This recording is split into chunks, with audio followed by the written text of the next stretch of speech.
3, 2, 1. We are live, ladies and gentlemen. Welcome back to the show. But what people don't understand about the Big Beautiful Bill, just to carry from where I was at, is that at the end of the fucking day, they're bitching and whining and crying about, a $3.4 trillion expansion to the deficit. You know what that comes out to? What? Over 10 years? $340 billion a year. Yeah. $340 billion a year. I'm sorry, but how easy is it for the country as a whole to make $340 billion a year if they actually put their fucking minds to it and actually pursued proper economic growth? $340 billion is chump change for a nation state. Yeah, it's about $1,000 per person. Bit less, since there are 350 million Americans. So yeah, a bit less than maybe $980 per person. But the point is at the end of the fucking day, it's chump change. And I'm sorry, yeah, we're gonna run a slight deficit for the first 2 or 3 years. Wait, what? Where did I get this lesson from? Oh yeah, that's right, business. You always run a bit of a deficit on your business for the first 2 to 3 years of its existence. It's the 4th and 5th year of the business that you actually start making money. Yes. So yeah, we're not going to see a return on this shit for 4 or 5 years. But I'm sitting here and I'm like, yeah, but the fucking potential returns are double or triple what the deficit at the end of its lifespan would be. So I don't give a shit about a $3.4 trillion fucking deficit. I care about the fucking $9 trillion, let's just, nice round number. I care about the $9 trillion fucking revenue stream that's going to come out of it. All of a sudden, it's like, oh wait, that's $6 trillion. Weird. It's almost like maybe, just maybe, you could take a few trillion of that, drop it on the deficit, and then have a really nice surplus that you can then roll into other things. The problem is that these fucking people do not understand that you cannot just be scared of risk. You have to accept risk as part of making money. Yeah. And I will say the same thing to the fucking red pill crowd. I'll say the same thing to the fucking libertarians. I will say the same thing to the fucking idiots that think that they're fucking savvy because they're scared. They're just trying to scare people to death. Fuck you, you fucking gremlins. All right. Oh, by the way, to the red pill crowd specifically, yeah, get fucking married, you fucking retards. You don't realize how much more money you can make while saving on taxes, because taxes are your number one liability. They're the first liability that you have to deal with. Mm-hmm. Can I say something real quick, please? Go ahead. But you do know what the red pillars are going to say. But it's more dangerous to get married because all she has to do is say, I'm not happy, and then I'm fucked. Yeah, and guess what? There's an easy defense against that. Get a prenup? No, not even a prenup. A prenup doesn't fucking matter whatsoever, honestly speaking. Get one just for the sake of getting it. But no, fucking put the shit in a trust before you get married. And then at that point in time, she can't fucking touch it anyways because it's not considered marital fucking assets. Like shit. If you fucking build out again, as I fucking stated prior, build out a $10,000, $20,000 fucking dollar fucking trust.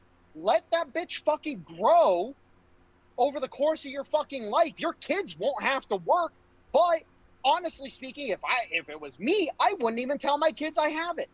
My kids would show up to my fucking deathbed at 87, and then I would crown the fucking next executor of the trust, and they'd be like, wait, what the fuck do you mean trust? And then I would fucking reveal that, oh yeah, by the way, your dad's a fucking millionaire. By the way. Yeah, just a little fun thing like that. Like, there's easy ways to get around the whole fear of marriage. But honestly, these fucking 90% of these fucking schleps that want to bitch about getting married and whatnot, most of them, they're useless wastes of fucking human flesh 90% of the time. Like, frankly speaking, they are. And also, one thing, let's be honest here, most of these people who aren't specifically the influencers making the money, most of them don't have anything to take anyways. Right? Like, what? No. They don't have any money to lose anyways. So here's the fun part. Here's the fun part. Mm-hmm. So I'm lower middle class, right? Yeah. I take care of my shit. I do what I need to do in order to get through my day to day. I fucking, cook, clean, take care of myself, do all the shit that I would normally have to fucking do anyways. I have pussy fucking dropping into my lap like it's a goddamn vending machine. Mm-hmm. And a free one at the end of the fucking day, to be completely fucking honest. Yeah. Oh, but it's only low quality women that fuck you. The whole low quality, high quality bullshit that these red pillars try to play. It's like, no, you have a fucking outrageous fucking expectation, and it's fucking laughable. There's a reason why these women don't fucking talk to you, you fucking idiot. Yes. So, okay. Spiel about fucking... I got one thing I want to say before we move on. I only know of really 3 major red pill guys. One of them is a divorced ranger. The other, he was divorced but has recently got remarried, if I remember correctly. And then the other guy, he's in the red pill movement, but he is married and has been happily married for a while. Huh. Interesting. Well, and that's the fun part, is that the guys who usually espouse this bullshit are the complete opposite of what they purport to be like. Mm-hmm. So honestly, then again, they're not real. Then again, whenever I say red pill, I don't really think they're as like radical as some of your more stereotypical red pill types are. Yeah, well, anyways. So, again, the big beautiful bill. Let's start knuckling down on it a little bit, because now that I've spent a good minute bitching about people and not understanding fucking money and how to fucking succeed in life, it's like. There is one addendum to one point you made that I want to bring up. When you said that, you can't be you can't make money and be risk averse, or you shouldn't really be risk averse. There is an exception to that. How leveraged are you? Because there's an inverse relationship between how much risk you should accept and how leveraged you are. Because otherwise shit can go very bad very quickly. But that's part of the risk assessment. Yes. If you're over leveraged, you shouldn't do anything at all. You should figure out, why am I so over leveraged? Yes. Like in my current situation, I'm over leveraged like a motherfucker. So I ain't doing anything right now. Period in the story, because I got to worry about the fucking bills. Right. Period as is. Now, here's a question. But once I get that shit sorted and get that leverage knocked out of the way, then it's like full steam ahead. Fucking I'm gonna throw fucking bare minimum. Once I get the majority of the shit handled, I'm throwing $5,000 in my investment account again. And I'm just going straight, period in the story. I don't care. The account will literally sit, and I'm not going to touch it for the next fucking 30 years, period in the story. Yeah. It's not a bad way to do things. But the question is the U.S. government over-leveraged? They're certainly leveraged, but how leveraged are they? Okay, well, great question. And it's actually really fucking funny, because it depends on who you ask.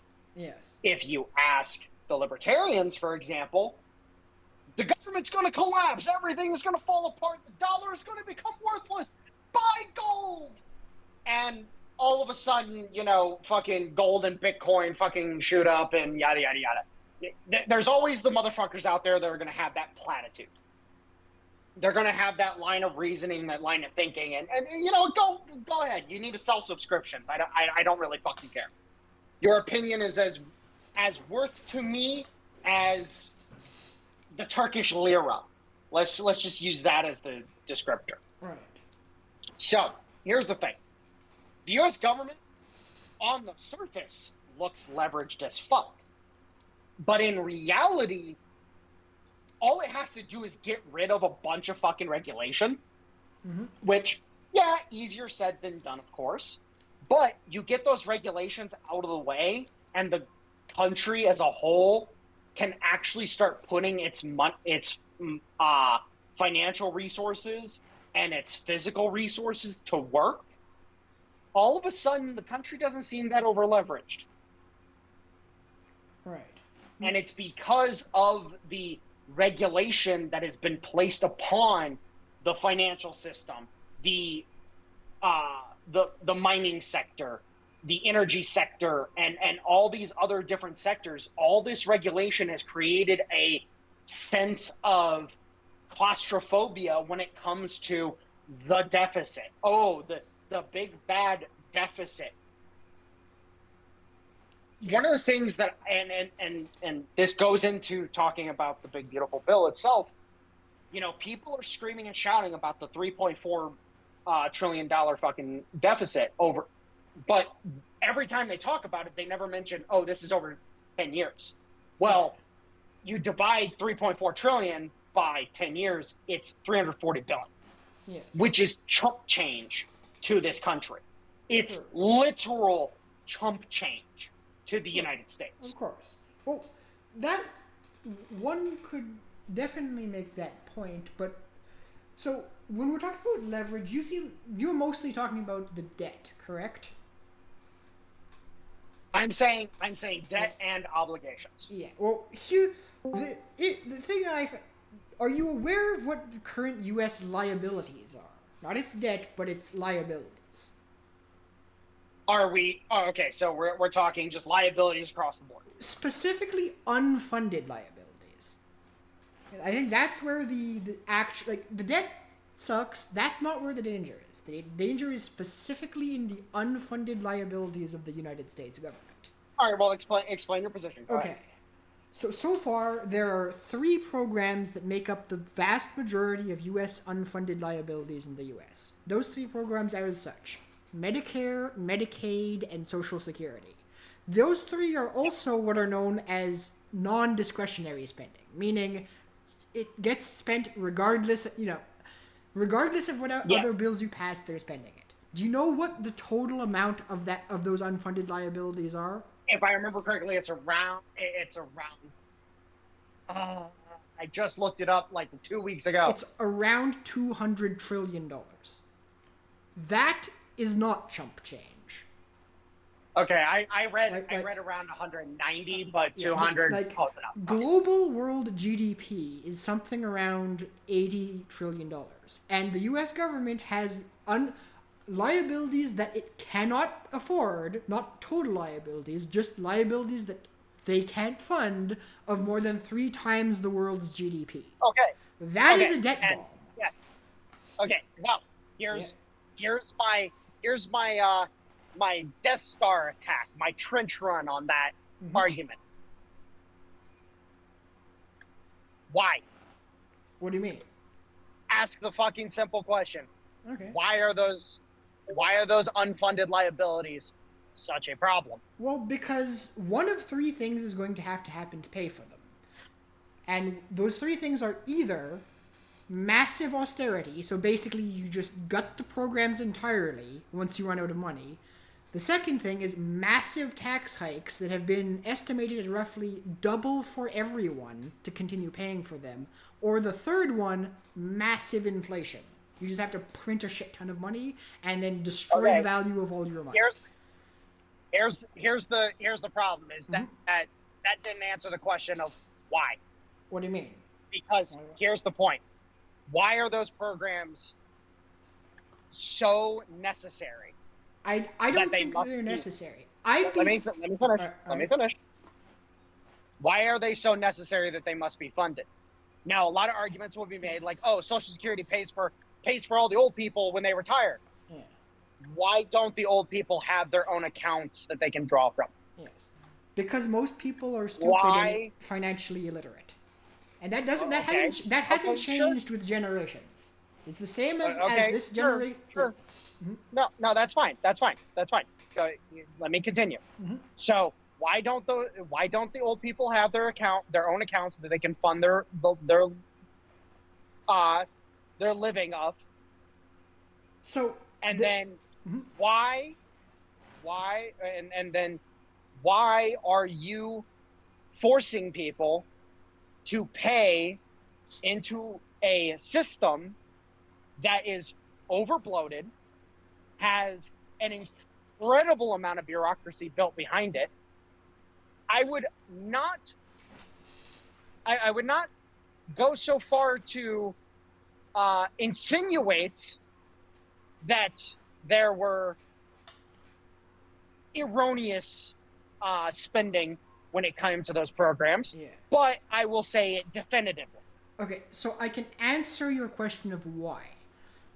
One reason and one reason only. There is zero political will to fix these or to gut these programs, and so like we saw this. So something that I think both of us would have supported that they tried back in 2005. When George Bush, for all his flaws, tried to basically just dump Social Security into into the stock market, and then got massacred in the midterms.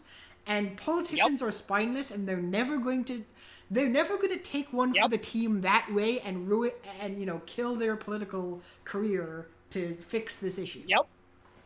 Now, here is something that I'll point out. Mm-hmm. What is Trump doing that already angles that as a possibility? What do you mean? The angles what? The angles, you mean them gutting these programs? Not just gutting, but potentially putting the Social Security and all of its assets onto the stock market. Well, so he did, not for Social Security, he did cut some Medicare. What are the two things that he is getting ready to put on the stock market? Fannie Mae and Freddie Mac. He's already angling to return the markets to the people. So if all of a sudden he does that, and all of a sudden Fannie Mae and Freddie Mac unlock a massive amount of liquidity for the country, and he can show the receipts, do you think the possibility that putting Social Security forward to privatize it wouldn't be a possibility? That would be incredible. It would be wonderful if he did. We've seen basically time and time again whenever the choice to do these things to Social Security and whenever that choice pops up, the American people, basically whoever suggests doing it gets massacred in the next election. And again, not because it's bad policy, but because people are stupid. And guess what? Yes? What happens if he introduces it in 2026 after the election, after the midterms? Well, does he have... That would be the wise move. Well, here's the question: does the executive have authority to do that by themselves, or do they need an act of Congress? And more importantly than that, is SCOTUS going to grant that they have that power? Well, here's the point: is that it would be a movement of the government as a whole. It would be the executive, it'd be the legislative, it would be the judicial, it would be the Treasury, and it would be the Federal Reserve. Everybody would move in concert on that, because everything would have to be figured out to understand, hey, can we do this? Are we allowed to do it? Yes. And if we do it, is it going to work? And here's the point. I think what he's kind of getting at is, Mike, is who's got to get the ball rolling? Oh, the ball rolling is the executive. All right. Because Okay. the executive can put anything before Congress for Yes. consideration. Yes. That's how it Gotcha. works. But the Congress has to act. And there are two things I think why I'm skeptical Congress would act. Number one, the most obvious one is after the midterms, there's no guarantee that the Republicans even have a majority, and Democrats would never do that. So After assuming, After the performance of the big beautiful bill getting passed only by Vance, I would be really skeptical as well. So just because, Well, yes, I understand that. If you But look here's something I will point out. And this is one of the most important things to understand. How many people are pissed that the big beautiful bill ended up taking a tiebreaker? And that's Literally. the point. Let me put it to this perspective. Thomas Massie and Rand Paul will not be a senator and a representative in the midterm. No, we'll see. They're done. And the reason being is because, and I had heard this before, but I never really looked into it. I looked into it. Mm-hmm. They don't get funded by their constituents. They get funded from across the country because they get funded by the Libertarian Party. See, Really? here's the problem. They don't get funded by their constituency. Their constituency votes for them because they're on the Republican ticket. This is why Thomas Massie talking his shit back in the day about going independent and Rand Paul's shit about going independent was all bluster. Because So the they Libertarian Party is just meddling. Well, yes. I have, Right now, the constituencies in Kentucky that Rand Paul and Thomas Massie, quote unquote, represent are captive constituencies. so Much like how Mitch McConnell has his seat captive because he's the only option. Nobody's going to run against him. well, Well, so- now, go ahead. All right, so first up, just about the Mitch McConnell thing is a bit different. How the argument Mitch McConnell, or the reason why Mitch McConnell, despite having like the lowest approval rating of anyone, always gets reelected in Kentucky is because he was able to successfully make the argument that like I'm in charge of the Senate and therefore Kentucky will have oversized power as a state if I'm continued to get elected, and that so just. I'd argue that's the reason why Mitch McConnell could never get dethroned, just because. Well, no. Look into Mitch McConnell's family and the political dynasty it comes from. You actually realize, there's shenanigans in Kentucky, bud. Yeah, but also just on the Thomas Massie thing, if that was true, then wouldn't Trump have been able to successfully primary Massie in the last two election cycles he tried to, because he's the most popular person in the Republican Party? But in each time he tried, Massie won with 70% of the vote. Well, that's the thing is that, and Like there is some truth to the line of thinking that you're saying, because one of the things that you also have to acknowledge, and I had to figure this out myself, is that the Libertarian Party's moved people into his constituency to make sure he wins the primaries. How did you come to that specific conclusion? Because that sounds very far-fetched unless like backed up by actual data. There's in the district that Thomas Massie represents, there is a pseudo free state project ongoing there. Interesting. Yeah, there's a pseudo free state project ongoing there, and that I don't remember how many they've claimed. And again, it only takes a couple thousand votes, because look at what you have up in New Hampshire. Mm-hmm. The Free State Project has seized New Hampshire. Yes. Via their moving of what fucking. Like It was like 20,000. Yeah. It was like 20,000 people, and they seized the state. Yeah. Imagine you you would take even less people to take a district in a bigger state. Hell, me and Gavin have discussed taking over a county in Ohio with how easy it would be, because all you would need is like 200 or 300 people. Right. But if that is the case, then doesn't that even make it even less likely that Massey will be primaried successfully if there are people who are moving there specifically to like keep him there? Well, yeah.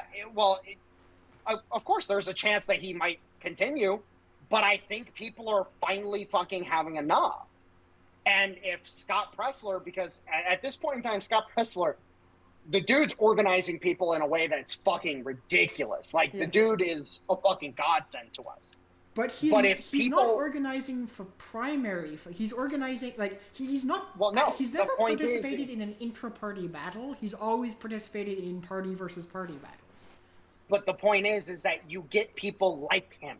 Mm-hmm. You get people who start getting in the primary game, and they start getting people out to start getting rid of key figures. Because here's my point, and I'm gonna say it, and I don't care your feelings, anybody's feelings about Thomas Massey. He is bought and paid for by somebody outside of the United States. I'm not sure who, but I am confident that there are people that are organizing outside of the United States to funnel money into his campaign. I am confident of it. Because there is... Well, and the thing with Massey is that there's a level of naivety to his practice, and he probably doesn't even know he's foreign funded. Well, that's the thing, is that, like, I'm gonna use it, even though I fucking hate using this as an example. AIPAC. Mm-hmm. A lot of people bitch and whine and cry about AIPAC. The thing is AIPAC is a U.S. organization. It's not a foreign actor. It's a U.S. organization working on the behalf of Jews in the United States. Yes. Just because their goals align with the Jewish state of Israel does not mean that they're Israeli funded. They are funded by American Jews. Yes. Now, the fact of the matter is I want to try to track down, because I've had this opinion of the Libertarian Party for a while now, because there's a lot of vibes that I get from their overall structure and the way they conduct themselves, that they are funded as a dissident force that's purposely trying to create chaos for nothing more than just to cause problems. Period. End of story. Well, I agree with you that they are funded like that, but I disagree with where it's coming from, because from what we've seen, the main funder of the Libertarian Party is the Democrats in close districts, just as the main funder of the Green Party is the Republican in close districts. Right? They both fund the other side's kind of closer third party to try to get a leg up over them in winnable elections. And that's been the case for many, many years now. Okay, yeah, and I will concede that is a distinct possibility. But the problem is that then you start looking and you start realizing, like, for example, certain states along the border, all of a sudden, why is there this group from across the border that is advocating for this policy and advocating for this candidate, because that candidate happens to kind of align with their shit? We've seen this in Washington. We've seen this in Montana. We've seen this in Arizona. We've seen this in New Mexico. We've seen it a little bit in Texas, but not nearly as much, because apparently Texas is like hardcore, like, no, go fuck yourself. Mm-hmm. But we've seen it in different states along the borders. I'm sorry, but at this point in time, I would not be surprised to find out that there is a lot of foreign interest in making sure that these people stay as spoiler candidates within our congressional body as a means of creating derision. I would not be surprised whatsoever.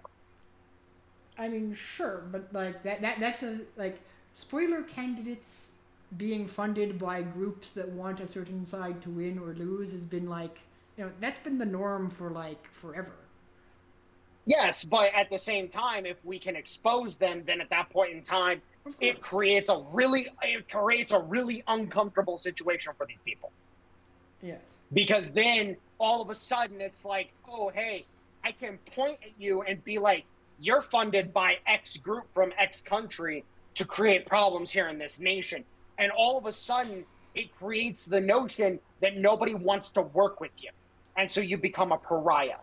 Yeah. Well, And the more we can make people like Rand Paul and Thomas Massey, and there's a few others across the fucking board. Hell, fucking look at the situation with Lindsey Graham. yeah. Lindsey Graham at this point in time, the only reason why he signed off on the bill was because he got to watch Iran get bombed. Yes.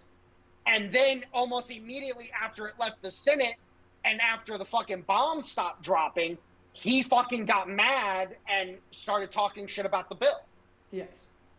So at the end of the fucking day, there's always going to be these people. And we know who funds fucking Lindsey Graham. Yes. Well, if you want It's to talk like- about funders of Thomas Massey, I'll give you who's almost guaranteed to be the biggest one this election season, because he said he would, and that's Elon Musk. Well, and that's And the thing is, Elon Musk, I am so happy that autistic piece of shit, because I'm sorry, I have nothing good to say about the man right now. And honestly speaking, it's like, you know what, you've done great things, bud, but you literally fell for the bait, hook, line, and fucking sinker. Because him getting as mad as he did over the green initiative shit getting slashed, holy shit, it was delicious. It's like, bruh, are you serious? Like, this is shovel ready 2.0 across the fucking board. It's Solyndra 2.0 across the fucking board, and yet you want us to fund it. Fuck you. We know why you want us to fund it, because you're getting benefit from it. Go fuck yourself. Yeah. But anyways, my whole point is that if we can get a decent majority in the congressional body as a whole in 2026, there is a high likelihood that we could, in fact, see some massive movements across the board on Social Security, Medicare, and Medicaid. Because at the end of the day, yes, you're absolutely correct.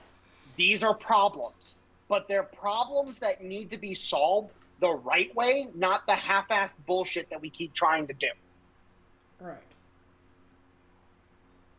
In the case of all three of those programs, if I had my fucking way about it, stop taxing people and let the programs die. Yes. Sunset. Yes. And if people are too stupid to fucking know how to fucking run their lives, let them work themselves till they're 90 and they die on the fucking bench. Like, I don't fucking care. Because at the end of the fucking day, it's not my fucking concern. My concern is the fact that I have a nation of young people that are being told, you have to fund this without any choice whatsoever. Yes. Debt slavery is alive and well in the United States, and it's called the fucking U.S. tax code. Correct.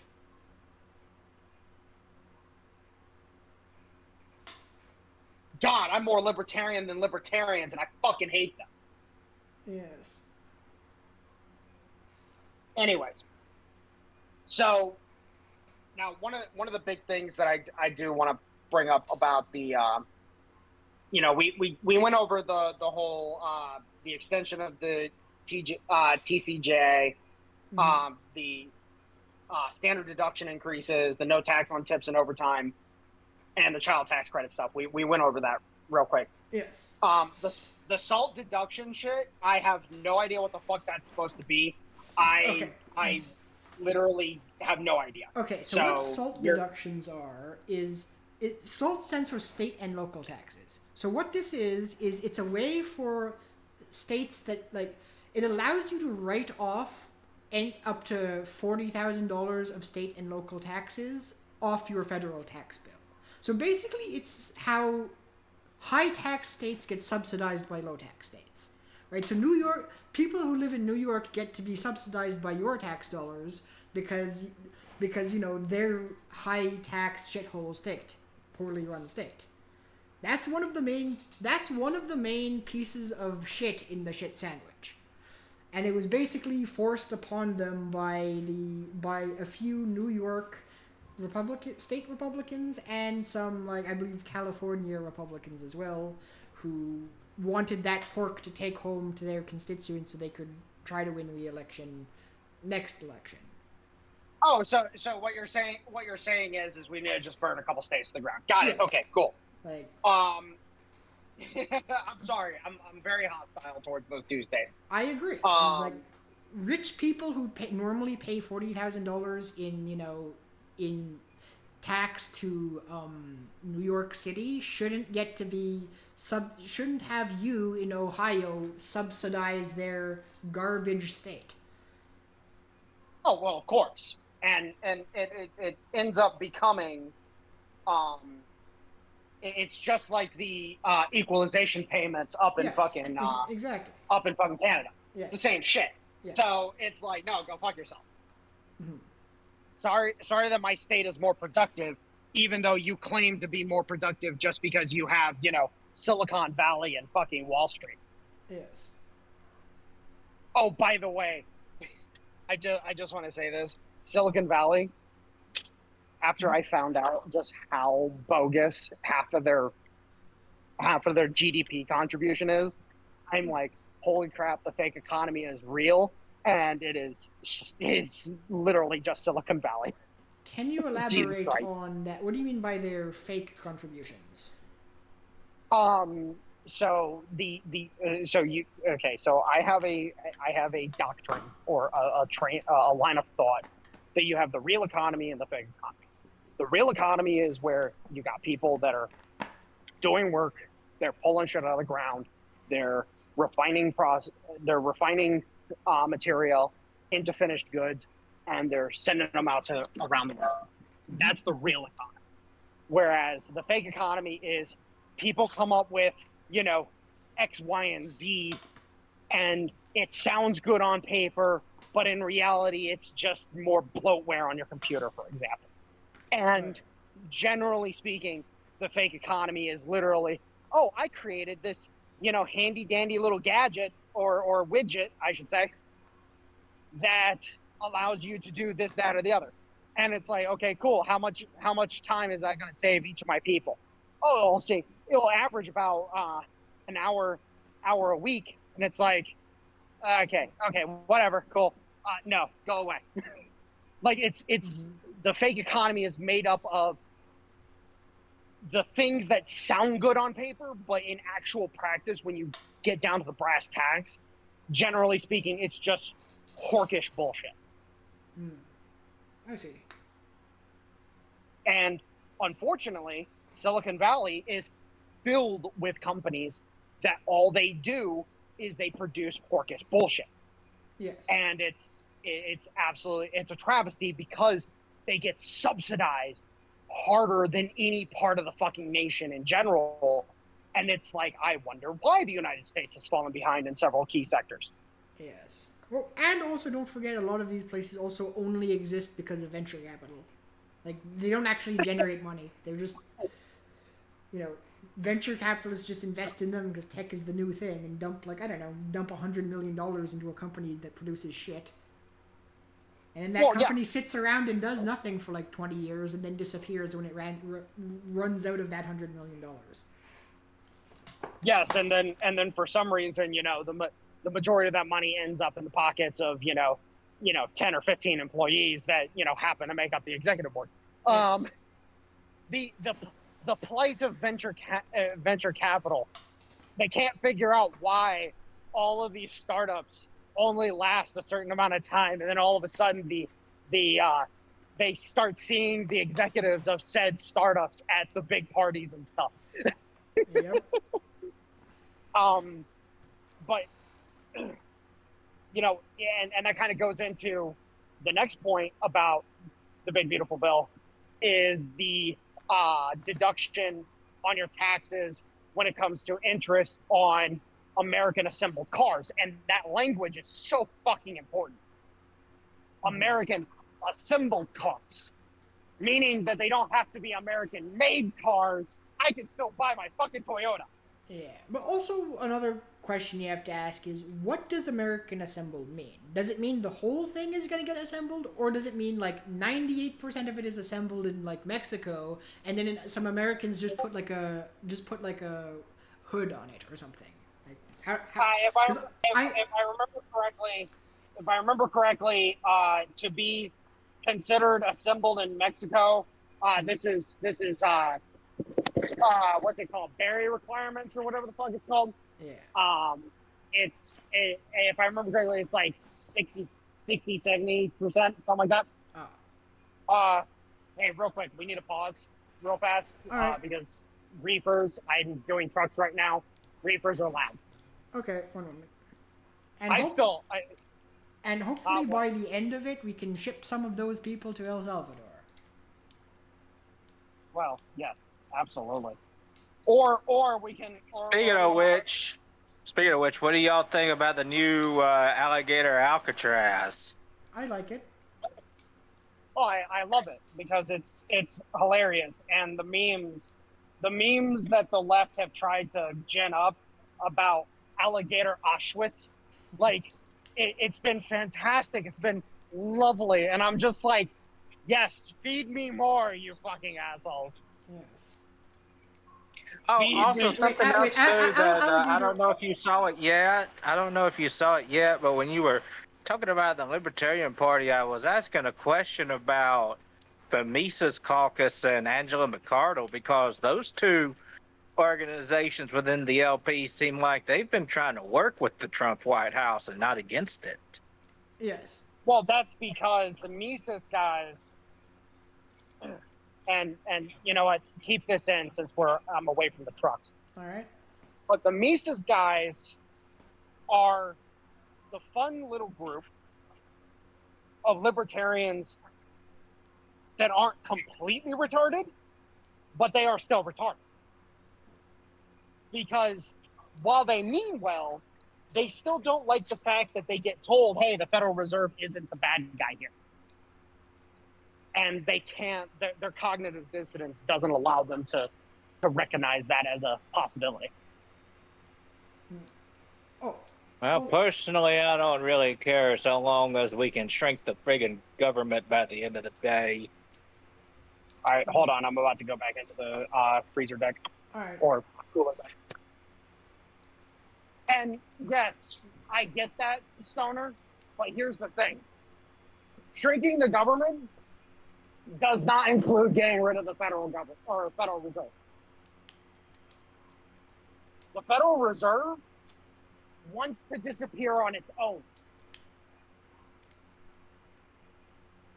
Because at the end of the day, the Federal Reserve, like Jerome Powell has talked about it openly. He acknowledges that the Federal Reserve as an entity is nonsensical because the U.S. has always been a non-central banking country. And the fact that the Federal Reserve was set up is the complete antithesis to the United States as a whole. Like, Jerome Powell acknowledges this shit. We're talking about the guy that they literally try to investigate every few years on some stupid bullshit insider trading scandal. Yeah. Every fucking year, there's at least one article that's like, oh, Jerome Powell, is he being investigated for insider trading? Fuck you.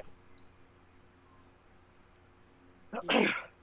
So, also, real quick, to go back to that Alligator Alcatraz thing, do you know if it's been opened yet, or are they just in the first detainees are supposed to be arriving this week. Oh, that's excellent. And so the left have been making saying memes about calling it Auschwitz, Alligator Auschwitz instead. Yes. Well, shit, leftists. I mean, I'm already on board with Alligator Alligator Alcatraz. You don't have to keep selling it to me. Where are the showers? Yeah. I don't see I'll enough tell you, showers. it's gonna be real funny if some of those illegals get the bright idea to Yeah. bolt out into the woods and Yeah. Well, they they're end not. up becoming gator food. Well, no, they're not. So here's the point. Let me explain this facility to you. This facility is not, they're going to try to bulk. No, this is the facility. They will spend a grand total of a maximum 12 hours at this facility. If they go to this facility, they will get bussed in, dropped off. They will have time to grab a bunk. They will get pulled into a hearing. And within 12 hours, they're gone. Yeah. Well, you may have heard of some specific delousing chemicals way back from World War II, or now get ready for debeaning chemicals.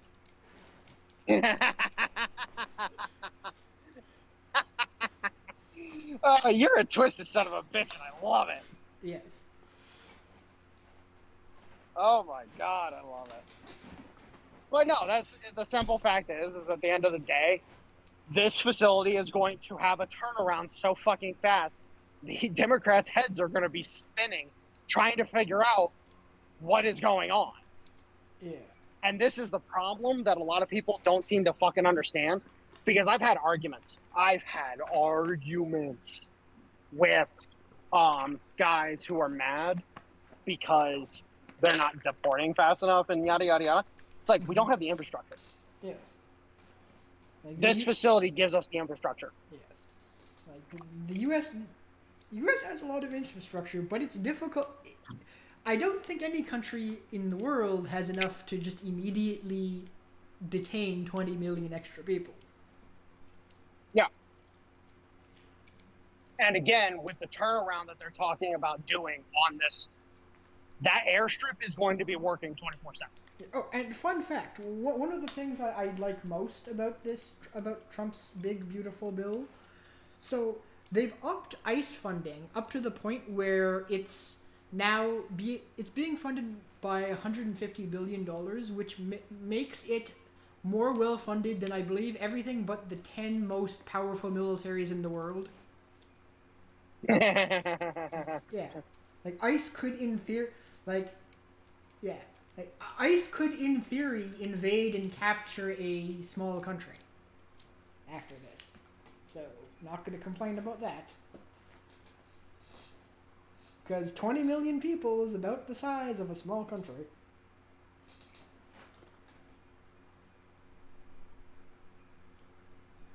All right, give me a split minute, and All right, no worries. let me use the bathroom, and then I'll be back in action. All right. So, and so I did mention the auto loan thing, Mm-hmm. and then which again, like, that's a fantastic thing for propping up the automotive industry in general, because now it's going to incentivize people to get new cars. So then all of a sudden the banks are going to be like, hey, we're making a shit ton of fucking money and shit like that. But also, while the banks are making that money, the government's giving you a write-off.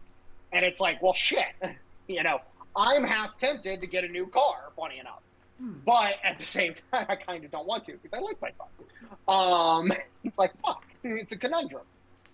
I might say fuck it and get one in 2028, just for shits and gigs. Yeah, well, it is good that they're trying to, that they're doing that specifically then, because I've heard that the price of cars in the U.S. over the past years has been ridiculous. Well, yes, because because of CAFE and a bunch of the other the environmental regulations, it has caused the price of cars to balloon like a motherfucker. True. Because they were trying, like you heard the news about Norway, right? I don't think so. What's happening with Norway? it was something like 97% of cars sold in Norway in 2024 were electric. Oh, yeah, I did hear that. Yeah. But here's the thing. You look into it deeper than surface level, and you find out that they effectively taxed anything other than electric cars out of existence. That sounds like That's literally what happened. Right?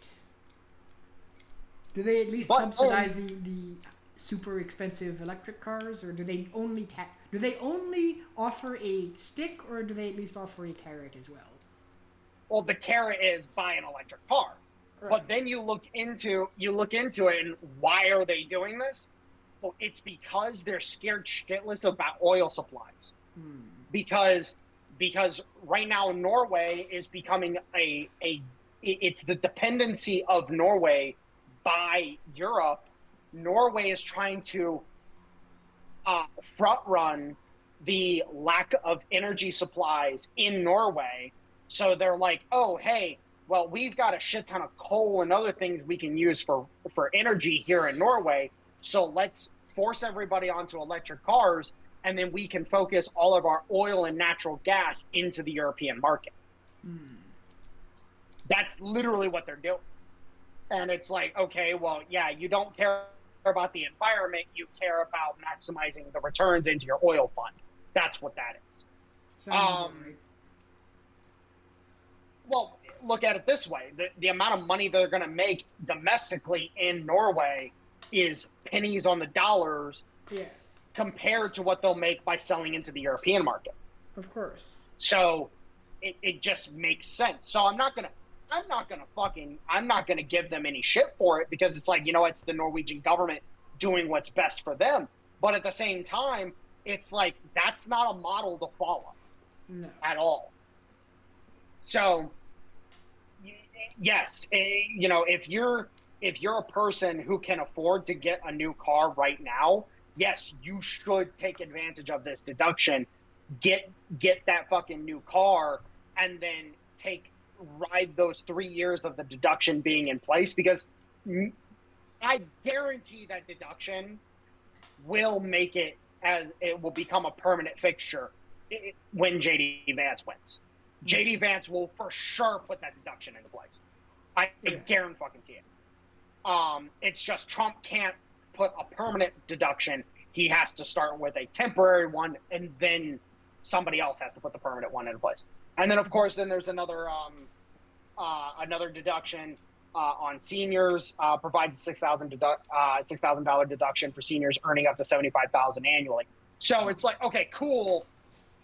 Seniors are at least not getting completely fucked on Social Security, but at the same time, you're still getting fucked, and it's just fucking stupid.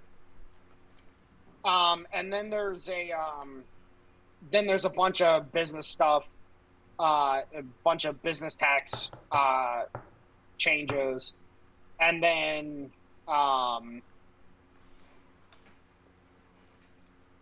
there's the spending and program changes. So, and here's the really fucked up part, is you look into it, and the changes that they made. Do you know what changes they actually made to Medicare, Medicaid, and all that? What the Democrats are actually complaining about? Aren't they complaining about how now able-bodied people will have to work at least 20 hours a week to be able to get it? Yeah. Which is ridiculous. You have to work part-time in order to be on Medicaid. Yeah, and it's not even for people who can't work. It's just like if you're crippled or you have some disability, you can still get it. It's only for people who are able to work but choose not to. We used to call those people bums. Yeah, and it doesn't even take effect until December of 2026. Yeah. It doesn't even take effect until next year. So it's just really funny. Right. Because it gives people a window. It gives people a window to be able to actually fucking figure their shit out. Yeah. I do have to laugh a bit, because you say it's December of 2026, right? What's 1 month? What was 1 month before that? Oh, the midterms. Yeah. So it only kicks in a month after the midterms. nicely done. Yeah. Oh yeah, no, like literally, they lined it up perfectly. And then of course you have the SNAP reforms, which is same shit. You have to have 80 hours a month. And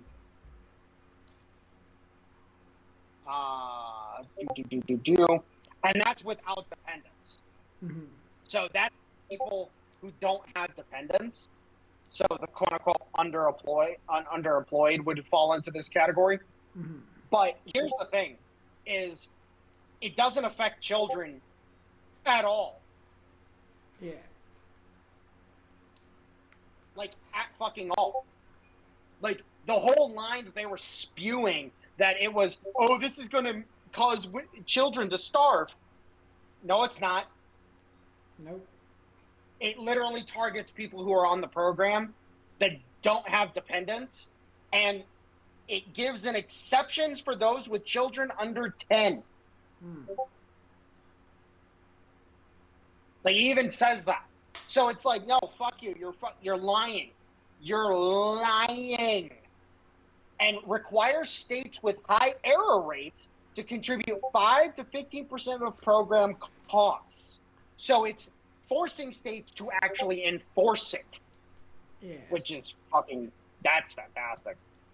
And then, of course, border security and immigration, wall construction, increases resources for ICE and Border Patrol, the expansion of detention and deportation operations, and raises visa and asylum fees to offset costs. So now it's going to.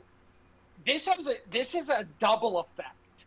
Not only do we get to throw the fuckers out of the country that need to be thrown the fuck out, but it also puts more of a burden on the NGOs that are trying to get people in.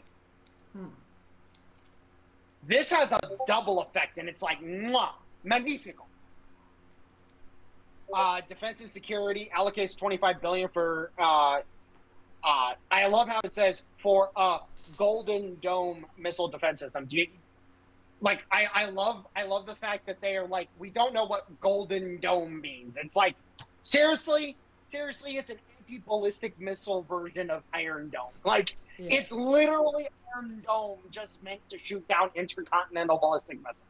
Do we have the technology to actually do that successfully yet? Yes, we technically do.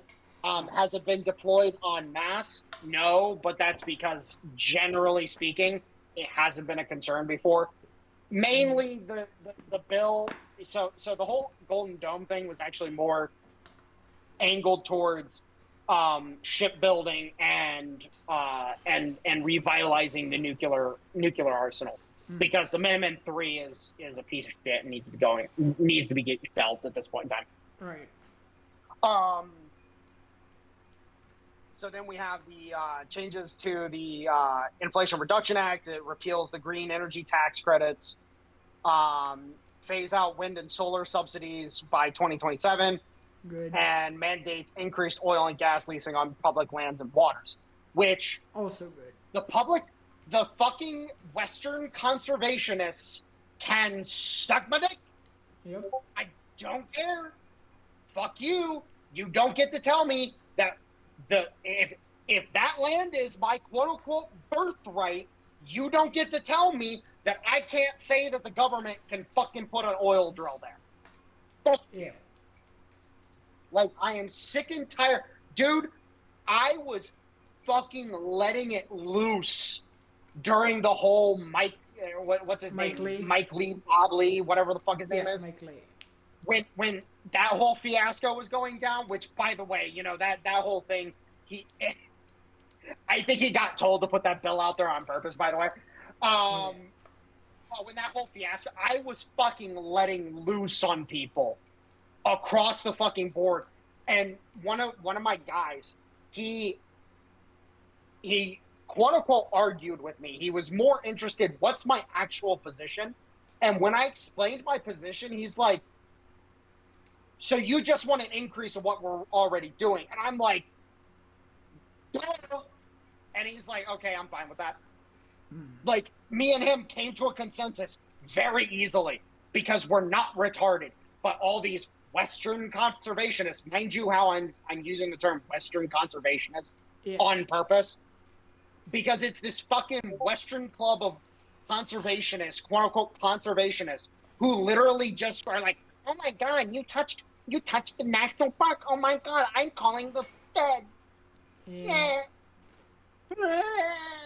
And also, furthermore, if it's allegedly your birthright, but you can't build a fucking house there and live there, doesn't sound like your birthright to me. Bitch, I fucking straight up, I asked the guy, so it's my birthright, but I'm not allowed to build a permanent structure, a semi-permanent structure on that land. Yeah. And the dumbass, mind you, I picked the term semi-permanent on purpose, by the way. Mm-hmm. The dumbass said, obviously it's public land, you wouldn't be able to build a permanent structure. And I'm like, retard, read the response again, you fucking limit. Yes. The dude literally did not understand what semi-permanent meant. Had no clue whatsoever.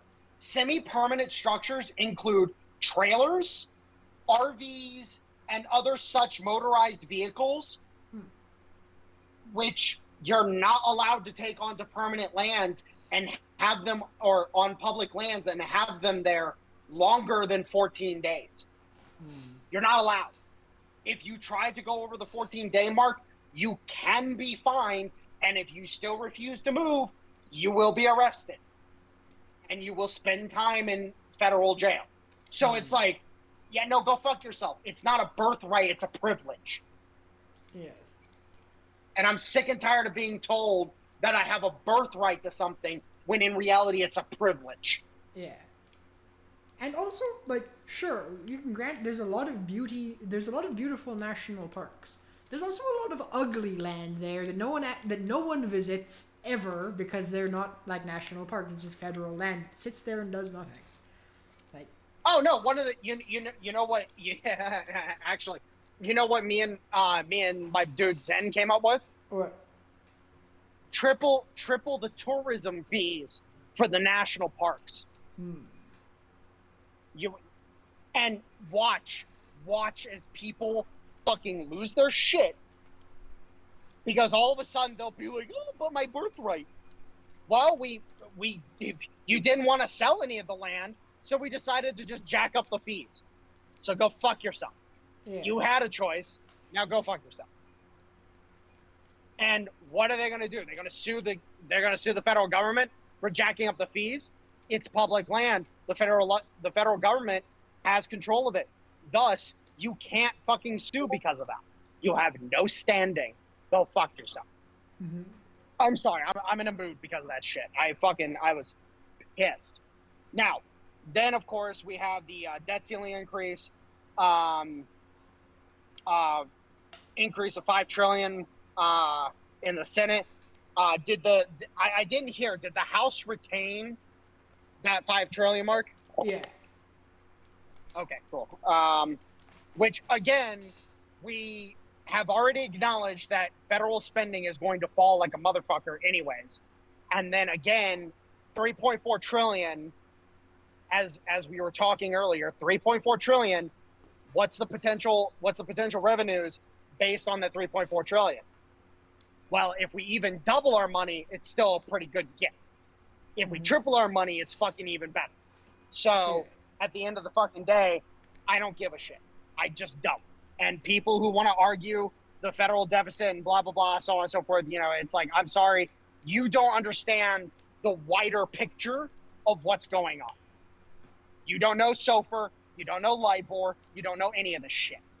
And dude, the fact that I have only ran into a few people who knew what LIBOR and SOFR were and were actually integrating those talking points into their discussions, and people were actually listening. I can count the number of people on my fucking hand. Like, that's how few people understand that there's so much more to this than what they're fucking complaining about. Right. So, Now, there's also a few ancillary things, but I'm not really going to get into those.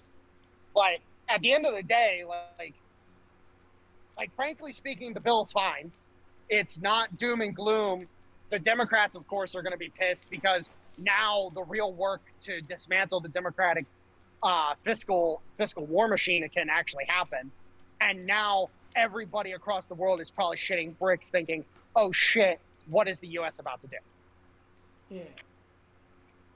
So, honestly, not even bothered. I'm happy. We can't stop winning. Indeed. And I'm sorry, like, at this point in time, like, the little L that we took over striking Iran, at this point in time, that L means nothing to the massive dubs that we've been fucking taking. Especially given the fact that the fucking Iranians are still trying to posture and be like, well, you didn't actually take out Fordo. Okay, cool. So, should we just hit it again? Yeah. And the Iranians are like, oh, please don't. Oh, we did some damage. We did some damage, and you don't want us to completely fucking wipe it out. Yeah. Well, I think... go ahead, sorry. I think overall the biggest takeaway from this entire year has been Iran is a lot more pathetic than we all thought it was. Well, no, that wasn't the problem. I mean, the lesson with Iran is don't put all your eggs into one basket. Sure, but also I just mean like militarily, they got like the shit knocked out of them pretty easily and couldn't do anything about it. Oh, okay. Let me explain though. They had a situation where half of their fighting strength was already diminished. Hamas, Hezbollah, and the Houthis were part of that core fighting strength. And so half of their fighting strength was already diminished, but their over-reliance on ballistic missiles was their downfall. The fact that they were so reliant on being able to launch missiles created a bottleneck in their military doctrine. And you notice as soon as and I'm going to point this out, and a lot of Israelis are big mad that I keep pointing it out. The Israeli reports that, there were very few missiles getting through. It was bullshit. Turned out that there were a lot more missiles getting through than they wanted to admit, and that they were taking some lumps that they were scared. Oh. When the Mossad headquarters got hit, they tried playing it off like a motherfucker. And it's very clear that the Iranian doctrine wasn't incorrect. The problem is that they did not have the assets available to defend that doctrine. Because if you notice, they didn't shoot down a single fucking plane. Yeah. If they had, they would have been better off. Yeah, it was basically like every time that Iran would fire off a couple ballistic missiles, Israeli fighters or bombers would just blow up the platform. So they get a few off. Exactly. But then your platform that was the whole point. Yeah. Yeah, that was the whole point. And that's why they stopped firing, because they're limited on the number of launchers they have now. And so they're like, well, fuck, if we could go for a Hail Mary and launch 50 or 60 fucking missiles, but then we're losing all the launchers. Now, another thing, and again, the Iranians don't have anything like Pantsir. They don't have any, it's really funny because I was looking into it. The Iranian claims that they had S-400s. We actually found out something. They didn't actually have S-400s. They had S-300s with S-400 radars. They were given the radars by the Russians, but they weren't given the missile system. They weren't given the munitions. And so they were using older S-300s back last year when they had the tit for tat with Israel. And so when the Israelis were blowing up those radars, they were blowing up S-400 radars, but they were blowing up S-300 launchers. But the problem is that they didn't have anything close to the capable, because mind you, the S-400 it's performing admirably in Ukraine. Mm-hmm. Now, is it going to be able to perform against the F-35? Yet to be seen. The S-400 radar, well, actually, now that I think about it, the S-400 radars weren't used against F-35s that I know of, so we don't know. The radars that they were using in this latest bout of bullshit were S-300 radars, so we'll see. Have the But again, S-400s been used against F-16s yet? they have, and they've obliterated F-16s. There's a reason why the Ukrainians don't fly their F-16s right now, because every time they put them up, S-400s engage and fuck them up. Every time.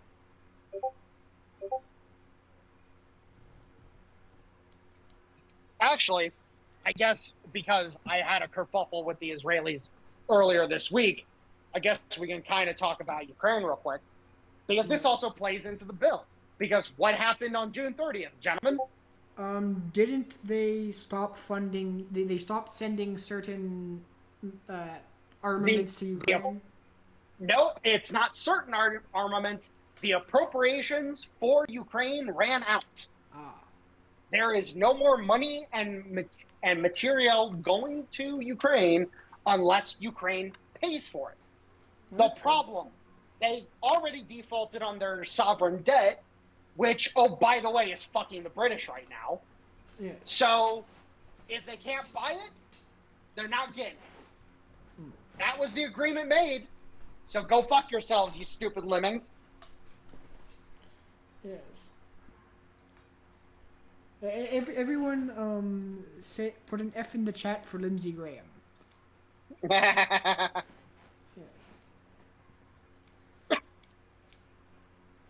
And even more than that, you have the situation with the you know, they're bitching and whining and crying that, oh, women and children are gonna die. It's like, okay, so end the war. End the war. Yeah. You won't. You don't care. You don't care enough about women and children in the fucking war, which was a hilarious thing in the argument that I got into with the people, the Israelis earlier this week, was they were like, oh, you don't actually care about the Ukrainians. You just support Russia. And I'm like, I support Russia against Europe. The Ukrainians are just pawns in the game. And as soon as I said that, they fucking lost their minds. They fucking lost their shit. Because I've said it before and I will say it again. The Israelis are pawns against the U.S. Because the Europeans have been trying to use the Israelis. Bibi Netanyahu is not a friend of the U.S. I will say it completely and utterly. I do not give a shit. He is not a friend of the United States. Agreed. And the only reason why he still exists is because of Europe. Which, oh, by the way, he's probably not going to be president much longer. Hopefully not. I've heard rumors that he might face a no confidence vote. That'll be interesting. Which, if that comes true, we'll find out. But if they did do it, well, would they even be able to do a no confidence vote on him since they're still engaged in an active war? I mean, they've done it before. The war, there's no provision in, I believe, in their constitution that says they can't do so during a war. Well, okay, so let's make it very clear. They're not in a war. They're in a I'm going to say this unironically. They're in a policing action. There's no war. Gaza is a policing action at this point in time. They're literally forcing the Gazans into a cordon so that they can start deporting them. That's what's going on. They're going to just start wholesale deporting and busing people to fucking Egypt. It's just going to happen. But the fact of the matter is that at this point in time, Bibi is going to get fucked. And I don't really care At this point in time, frankly speaking, the U.S. just needs to retain a hold on Israel long enough to denuclearize Israel, and then we can move the fuck on from them. Here's a question. Once they're go ahead. Do you think that... Oh, because Egypt wouldn't exactly, I don't think, let them bus more Palestinians into Egypt. Wouldn't they stop them? Oh, dude, at this point in time, Egypt's not going to have a choice. No. There's a high likelihood that most likely what's going to happen is the Sinai Peninsula is going to become the new settlement for the Palestinians. Because, I mean, Egypt does have its own... Like, Egypt isn't like Gaza. Like, it does have a... Maybe not the biggest military, but it does have its own military, and it is... Isn't it also kind of an ally of the U.S. as well? So it's like... It's not like it's an enemy of the U.S. that, you know, would be as easy to argue for Israel bombing Egypt as it would be for Iran. No, the point is that I have a feeling that the U.S. is telling Egypt, take the Palestinians, let's get this the fuck over with. Because eventually, because notice how two major things that the Israelis were calling for didn't happen. The Kurds didn't rise up in Iran. They didn't march into Iran. The Baluch didn't rise up. None of the shit that the Israelis wanted happened. And that's because we didn't go hog wild and we kept the Israelis on a leash. The Israelis are pissed at us. Like, I have gone into multiple spaces just listening recently, and they are pissed at us. Yeah. Because we didn't let them kill Khomeini and shit like that. Because basically we told them, you kill Khomeini, then you're fucking cut off. Like, period in the story. And then you're going to have to deal with us. Which, that would be an interesting situation. All of a sudden, the B-2s start dropping bombs on fucking Tel Aviv. That'd be an interesting situation. That would be but nice. The point is that, or not Tel Aviv. Fuck. What's the name of the nuclear facility that Israel has? Daimon. Daimon, I believe is what it's called. Yeah. Yeah, it's like Daimon or something like that. You know, you wouldn't want to use a B-52 because a B-52 would show up on their early warning radars. You'd want to use a B-2. I said B-2. Oh, my bad. I thought you said B-52. No, I said B-2. Sorry. No, the point... Actually, that would be a big flex. That'd be a really big flex. Use a B-52... And just dare them to try shooting it down? And just dare them to do it. All of a sudden, you know, the entire Israeli Air Force rises to defend Israel, and then all of a sudden they just get pounced on by every F-22 we have in the arsenal. All of a sudden, the F-22 finally claims its place in the sagas of aerial warfare, and it was against other American planes. I'm sorry. That's just a great mental image.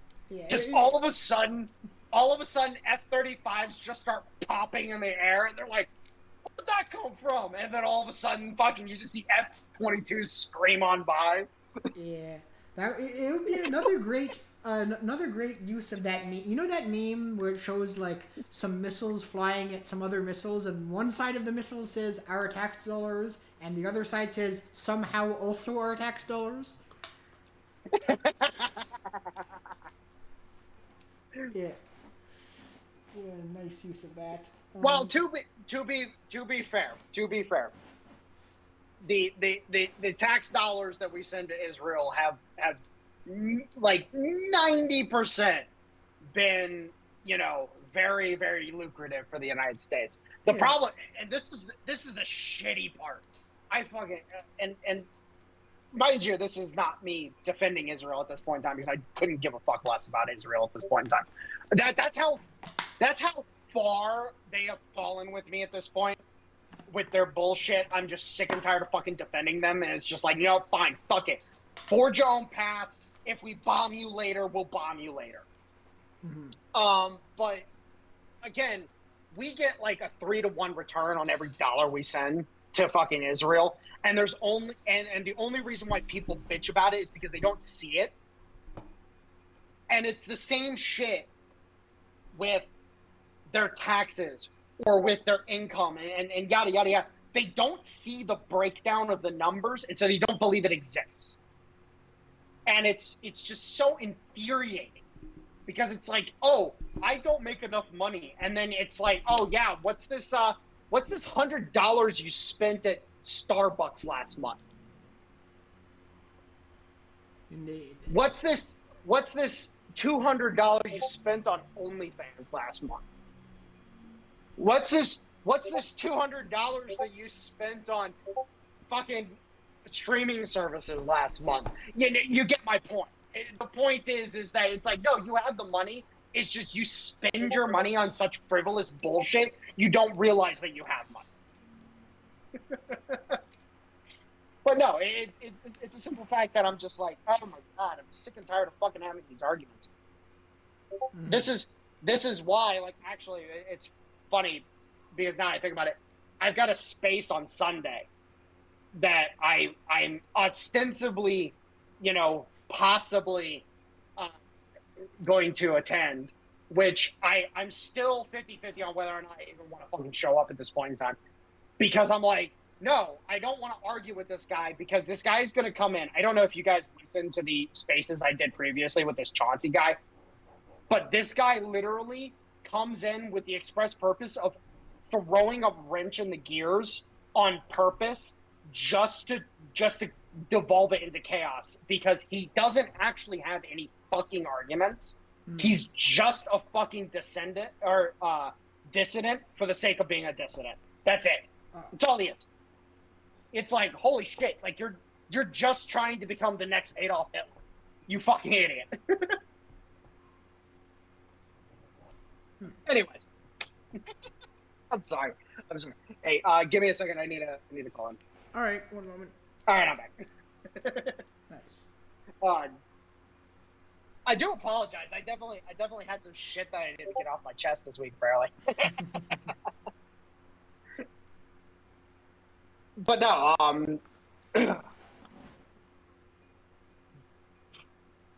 wow, we got way off track of talking about this, about Ukraine specifically, but indeed. Well, that's not. Well, that's the thing is, like, honestly speaking, like the situation with Iran is a massive dub. The situation with Ukraine is a small dub at least, because now we're not sending money to prop up Europe's fucking war. And on top of that, the fucking Russians. Have you guys been following progress at all of the front line? Not as much as I have been historically, but I have heard some important cities have fallen since. Well, not just that. They've started operations in Kharkiv. Yeah, Kharkov is there. There's a huge, massive chunk of Kharkov that is currently very, very, very strategically compromised. And if they have any number of forces in that area, they're going to get cut off so easily. It's unfucking real. And there's nothing they can fucking do other than pull back. So there's a massive chunk of Kharkov that they just have to concede to the Russians, or else they're just going to fucking lose even more men. It's fucking hilarious to me. Yeah. What else? You've got operations ongoing in Zaporizhia. You got operations. The big one. Luhansk has been fucking liberated. Oh, yes. We finally see the golden day of Luhansk being fucking liberated, and now the Luhansk People's Republic is actually free from the tyranny of the Ukrainian Banderites. So it's a good day, very good day. And if that happened on like Tuesday or something like that, I was fucking ecstatic when I saw the news. I was like, wait, did they finally actually push them out? And it turned out they did. I was like, holy shit. Has Donetsk also been fully liberated, or is that still a work? No, Donetsk is going to be a work in progress for a while, because the way Donetsk, so Luhansk is tall whereas Donetsk is wide. And so Donetsk runs alongside part of Zaporizhia. So it's going to be a while for Donetsk to be fully liberated. It's just going to take a while. I see. But once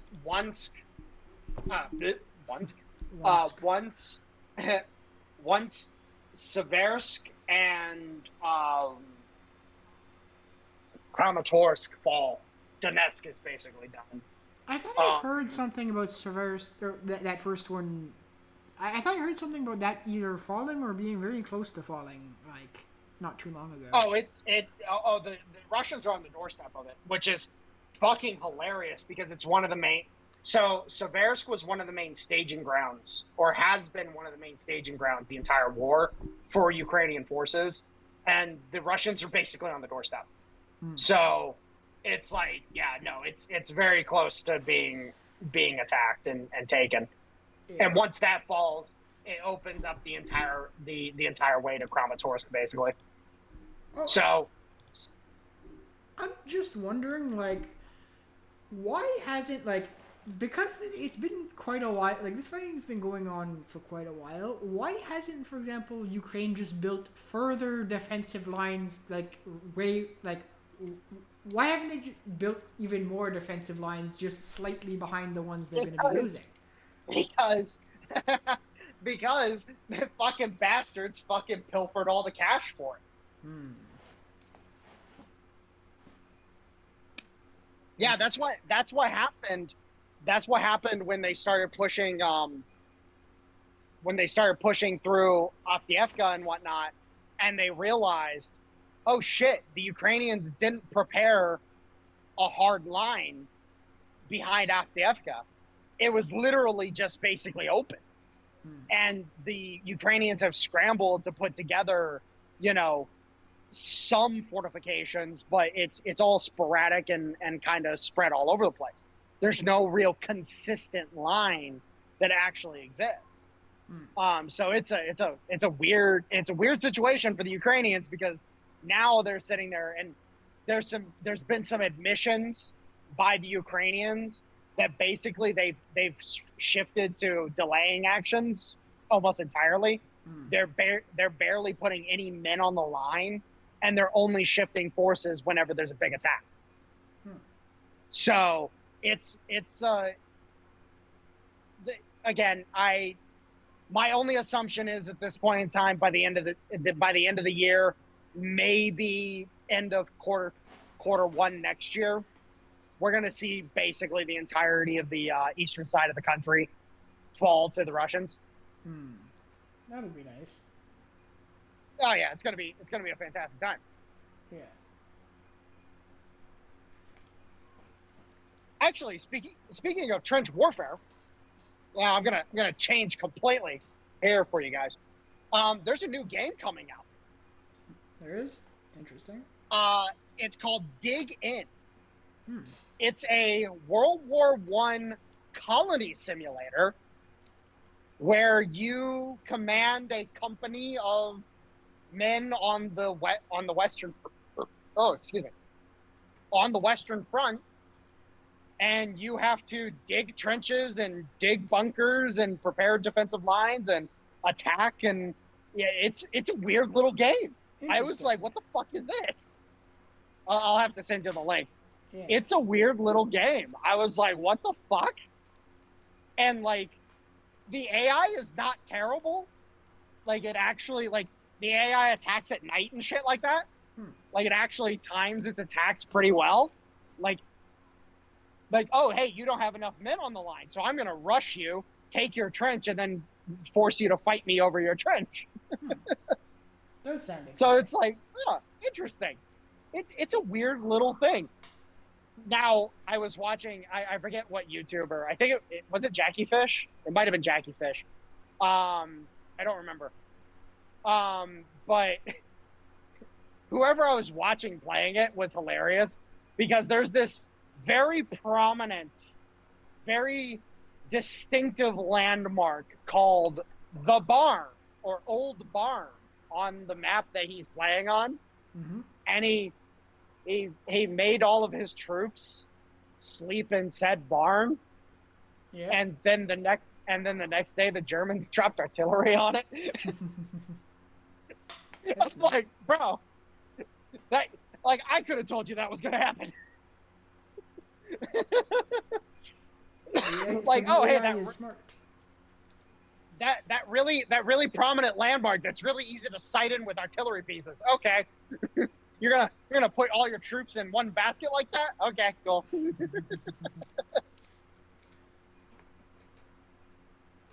But yeah, really interesting little game. I'm definitely gonna be keeping an eye on it. Yeah. It's not on Steam yet though. That's the problem I have, is that I want to see it on Steam so I can actually get a concise look at it, because well, Steam is the only one I trust at this point in time. What is it for obvious reasons? What is it currently on? It's not available in any way. They just had a limited demo that they did last week, and it was only available through their website. Ah, fair enough. Which is fine. Don't get me wrong. Mm-hmm. But one of my big things is like, hey, you know, I would like to see it on Steam, because then at that point in time, if it passes Steam's checks, then at least I know, like, okay, this isn't some fucking bloatware piece of shit. Yeah. But yeah, just a weird little title that, you know, coincidentally actually meshes into Ukraine really well. That it does. Actually, so have you guys? Yeah, I bet you guys have seen me playing Broken Arrow, right? Yeah. So I'm very curious to see if Broken Arrow decides to be ballsy enough to do a Ukrainian war campaign for Broken Arrow. I want to see if they're ballsy enough to do it. Yeah, and actually, just to further drive home the point of just how fitting that is with Ukraine, that story you told about that streamer and the barn sounds a lot like some of the tactics I've heard Ukraine doing as well before being hit by fucking missiles. You guys, you're not wrong. You're not fucking wrong. Yes. No, they definitely have. Yeah, they've definitely had some problems in that regard. Yeah. But yeah, no, Broken Arrow with a Ukrainian war campaign. I want to see it so fucking badly. I'm like, no, this would be too fucking good. Like, it'd be a great way to introduce, you know, a really, really big campaign, because the campaign that they have is good, but it's really small because it focuses on the Baltics and everything. Mm-hmm. So it's really small, and you know, the units and everything are you know, are pretty distinct. You know, you have the U.S. units, you have the Russian units, but then like the idea that you're fighting Russian units versus Russian units effectively Mm-hmm. in a Ukrainian war scenario, that sounds cool as fuck to me. And then also, the great thing about Broken Arrow is that it can fit any location in the world. So, and if they just alter the game files a little bit and the unit compositions, they could fit timelines. So, like, oh, hey, we want to do a Operation Desert Storm campaign, or we want to do this, or we want to do that. It's like they could do some really cool shit with it. That's good. Yeah, it's probably one of the most well put together war games that I've played in a long time. Like, it blows war game right out of the fucking water. Like, it's fantastic. And then it scratches my world in conflict itch. It scratches that itch really well. So I'm like, yes, thank God. I needed this so badly. Good to know. Especially if there are any wargaming fans listening to this show, which I suppose there may be. Oh yeah, no, if you're a war game fan and you're sick and tired of the bullshit that war game has, fucking Broken Arrow has its own bullshit, but it does what war game tries to do so much better. Like, infantry are actually viable in Broken Arrow. They're actually viable.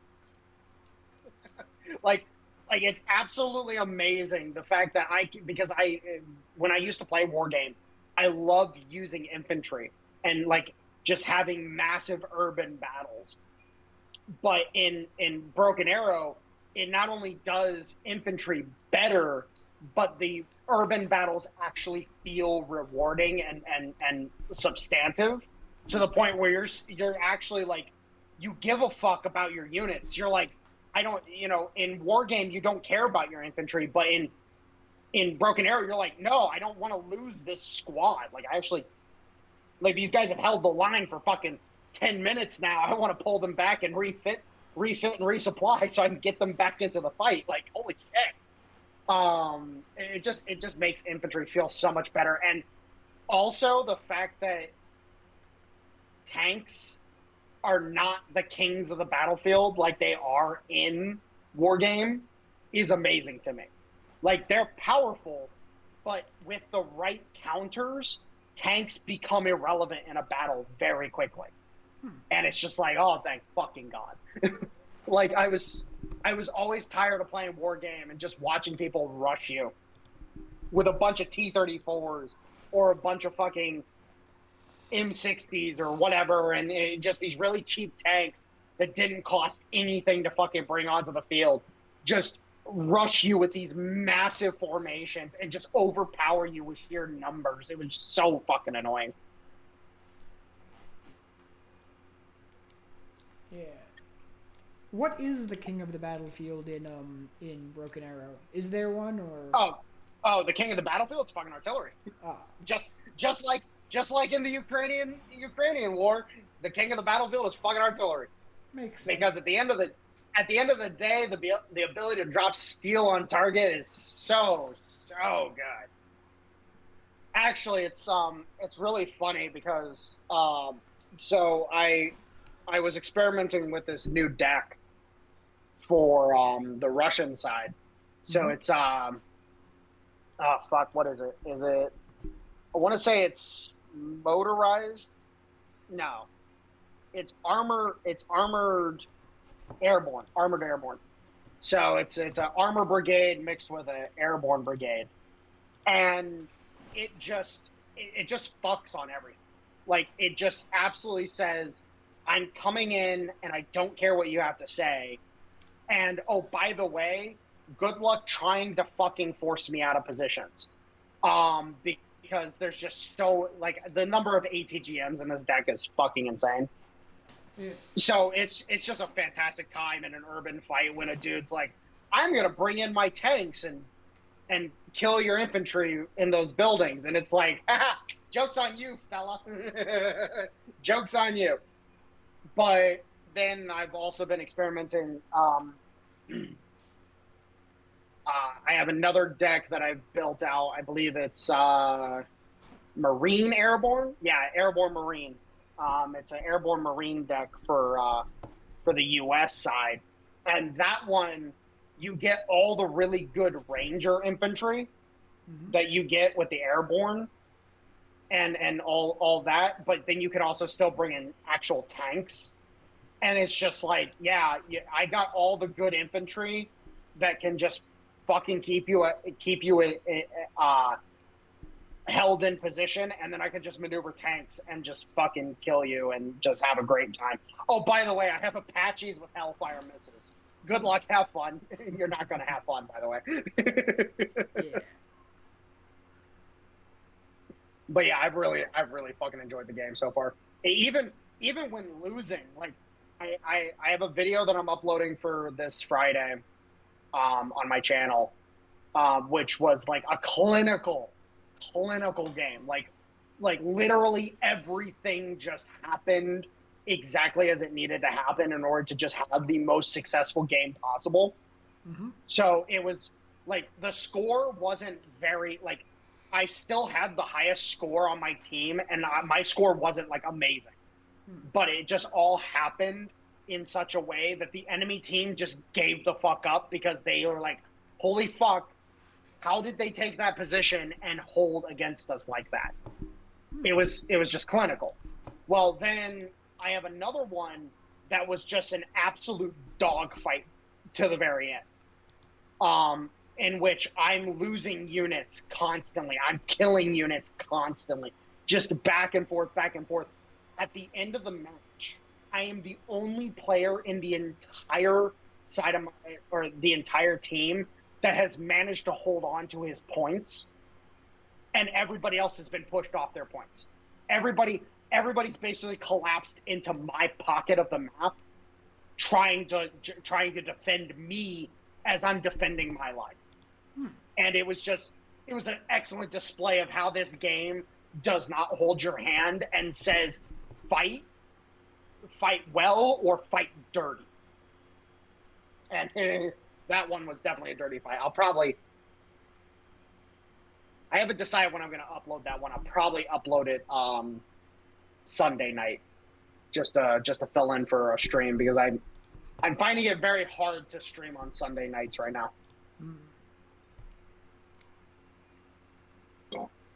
Because unfortunately, because of work on Monday mornings, I have to go to bed. Like, I'm going to bed, like Sunday nights, I'm usually going to bed around 7.